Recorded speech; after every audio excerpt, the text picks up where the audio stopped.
పక్షుల గ్రామం మధ్యలో నుండి ఒక అందమైన నది పారుతూ ఉండేది. ఆ నదికి ఇరువైపులా కొన్ని పక్షుల కుటుంబాలు నివసిస్తూ ఉండేవి. నదికి కుడివైపున తుని పిచ్చుక, చోటు చిలుక, మహిగ్రద్ద వంటి శాంతంగా ఉండే పక్షుల ఇళ్లుండేవి. ఆ ప్రాంతాన్ని అందరూ సరదాగా సహనపు గట్టు అని పిలిచేవారు. ఇక నదికి ఎడమ వైపున చిచ్చుకాకి, లూసీ పౌరం, కుహుబాతు వంటి కొంచెం గడసరి పక్షుల ఇల్లుండేవి. దానికి వాళ్ళు గొప్పల గట్టు అని పేరు పెట్టుకున్నారు. ఈ రెండు గట్ల మధ్య రాకపోకల కోసం ఒక చిన్న పడవ ఉండేది. రోజంతా పనులు చేసుకున్నా సాయంత్రం అయ్యేసరికి ఈ రెండు గట్ల పక్షులు నది ఒడ్డున చేరి కబుర్లు చెప్పుకోవడం అలవాటు. అయితే మా గట్టు గొప్ప అంటే మా గట్టు గొప్ప అని సరదాగా వాదించుకోవడం కూడా వాళ్ళకి అలవాటే.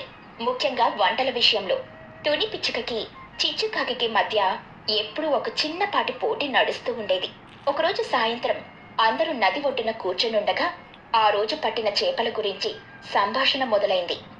చిచ్చుకాకి గొప్పగా తన రెక్కల్ని విదిలిస్తూ, ఈ రోజు నేను పట్టిన చేపను చూసారా?